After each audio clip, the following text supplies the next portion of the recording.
Shivani nursing classes में आप सभी का हार्दिक स्वागत है।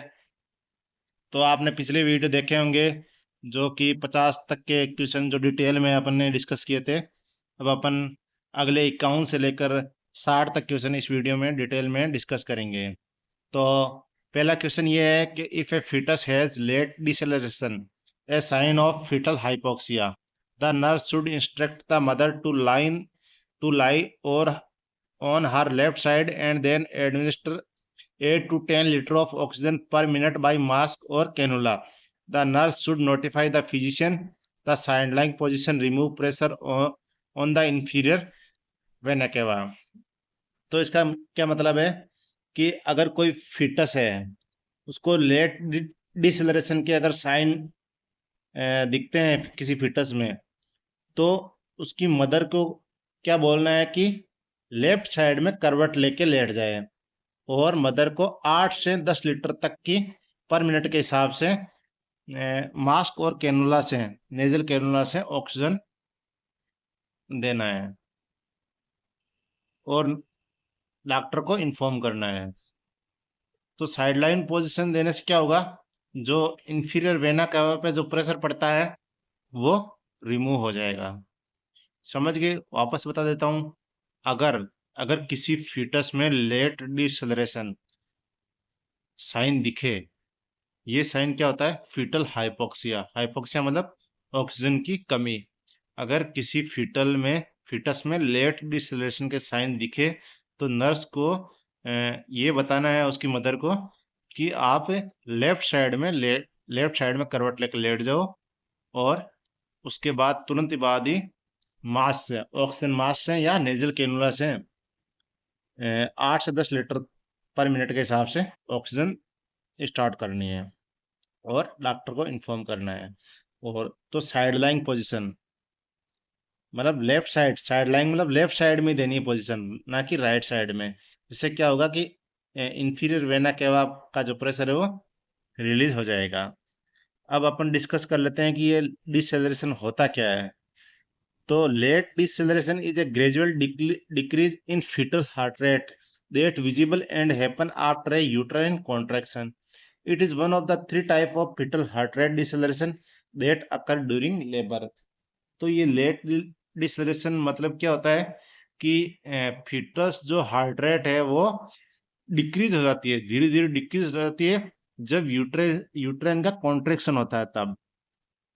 ठीक है, तो अब ये एक एक टाइप है डिसेलरेशन का, एक टाइप है। डिसेलरेशन 3 टाइप का होता है: अर्ली डिसेलरेशन, लेट डिसेलरेशन और वेरिएबल डिसेलरेशन। तो अपन तीनों के बारे में डिस्कस करेंगे कि अर्ली क्या होता है, लेट क्या होता है और वेरिएबल डिसेलरेशन क्या होता है। Early deceleration happen during contraction and are also considered normal. Early deceleration है वो कॉन्ट्रैक्शन के दौरान होता है। कॉन्ट्रैक्शन के दौरान क्या होता है कि जो फीटस की हार्ट रेट है वो थोड़ी डिक्रीज हो जाती है और इसको नॉर्मल माना जाता है। ठीक है, दूसरा है लेट डिसेलरेशन। लेट डिसेलरेशन में indicate there is a decrease in blood flow from the placenta. Late deceleration का मतलब होता है कि जो प्लेसेंटा से ब्लड की सप्लाई वो डिक्रीज है, मतलब कम हो रही है। और वेरिएबल डिसेलरेशन का मतलब होता है a variable deceleration can happen when the umbilical cord is temporarily compressed and can be a sign that the baby is not getting enough oxygen. Variable deceleration का मतलब होता है कि जो अम्बिलिकल कॉर्ड है वो टेम्परेरीली थोड़ी देर के लिए कंप्रेस हो गई है, मतलब वो दब गई है। तो इसके कारण क्या है कि बच्चे को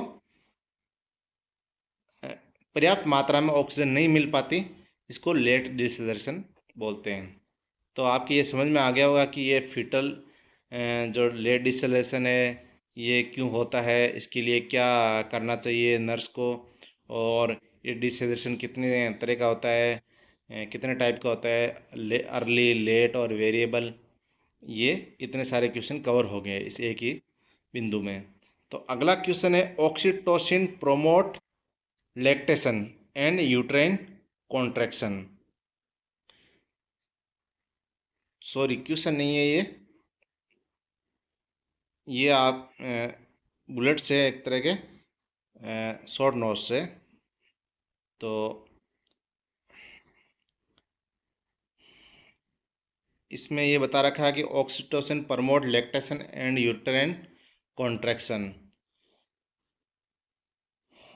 ऑक्सीटोसिन के बारे में इसका वर्क बता रखा है कि ऑक्सीटोसिन क्या काम करता है, कि ये लैक्टेशन और यूटेराइन कॉन्ट्रैक्शन में मदद करता है, प्रमोट करता है। लैक्टेशन लैक्टेशन मतलब क्या होता है, आपको ये पता होना चाहिए कि लैक्टेशन क्या होता है। जो मिल्क फॉर्मेशन की प्रक्रिया है उसको लैक्टेशन बोलते हैं।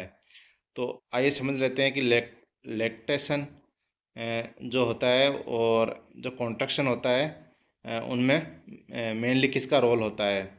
तो अ, दो हार्मोन होते हैं, एक तो प्रोलैक्टिन होता है और एक ऑक्सीटोसिन होता है।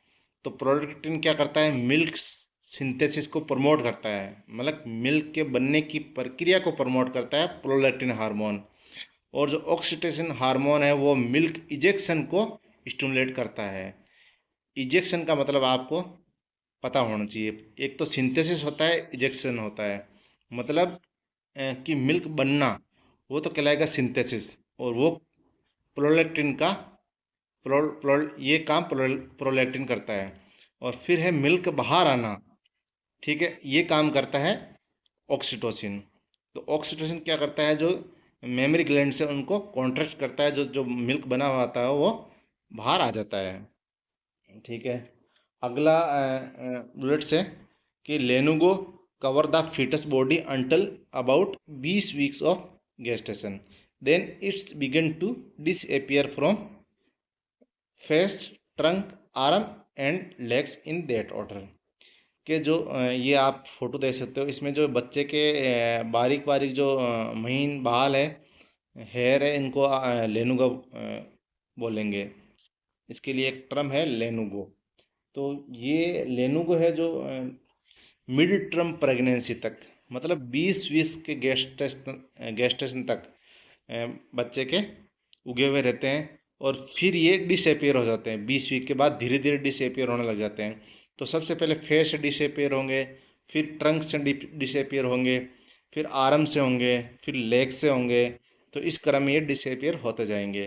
तो इसमें दो वर्ड है गेस्टेशन, ये आपको पता होना चाहिए कि ये गेस्टेशन क्या होता है, और ट्रंक क्या होता है। ट्रंक जो एंटीरियर जो पूरा ये जो अपना एब्डोमेन और चेस्ट का जो पूरा पार्ट है उसको कंबाइंड करके ट्रंक बोलते हैं।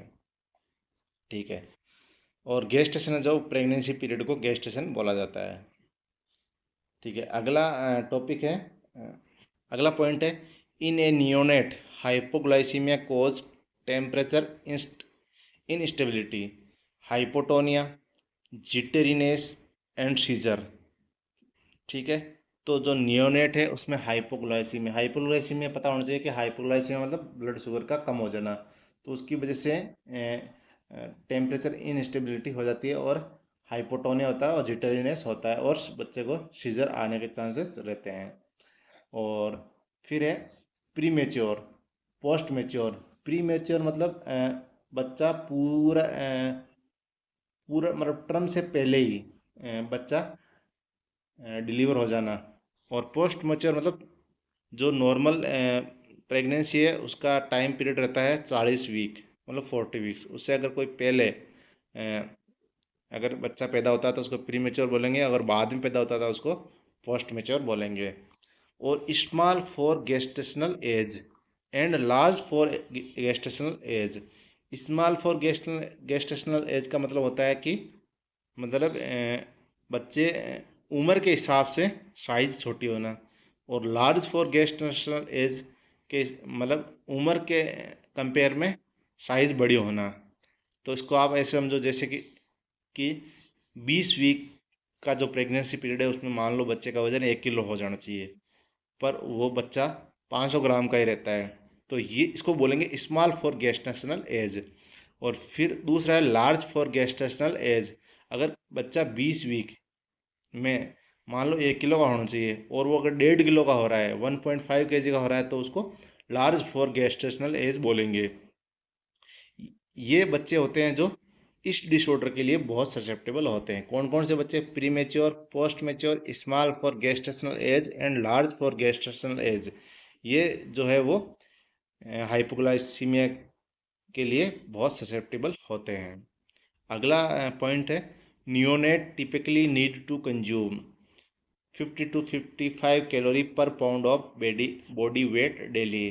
के नियोनेट्स को डेली कितनी कैलोरी कंज्यूम करनी चाहिए? तो 50 से लेकर 55 calorie per pound body weight के हिसाब से। अगर मान लो बच्चे का बॉडी वेट 4 पाउंड है तो उसको 200 से लेकर 220 कैलोरी डेली इनटेक करना चाहिए। अगला पॉइंट है, because oxytocin stimulate powerful uterine contracts during the labour, it must be administered under close observation to prevent maternal and fetal distress. इसमें ये बता रखा है कि जो ऑक्सीटोसिन है वो पावरफुल यूटेराइन कॉन्ट्रैक्शन करता है लेबर के दौरान, तो इसको क्लोज ऑब्जर्वेशन में ही एडमिनिस्टर करना है। मतलब उसको ऐसा नहीं कि आपने ऑक्सीटोसिन एडमिनिस्टर कर दिया और आप कहीं इधर उधर निकल गए, ऐसा नहीं करना है, वहीं रहना है। जैसे ही किसी प्रेग्नेंट लेडी को ऑक्सीटोसिन लगाया तो उसको ऑब्जर्वेशन में रखना है, उसके पास ही रहना है, क्योंकि ऑक्सीटोसिन से मैटरनल और फीटल डिस्ट्रेस होने के चांसेस बहुत ज़्यादा है। ठीक है। अगला पॉइंट है, during fetal heart rate monitoring, fetal की जो हार्ट रेट मॉनिटरिंग के दौरान वेरिएबल डिसलेशन इंडिकेट कंप्रेशन और prolapse of the umbilical cord.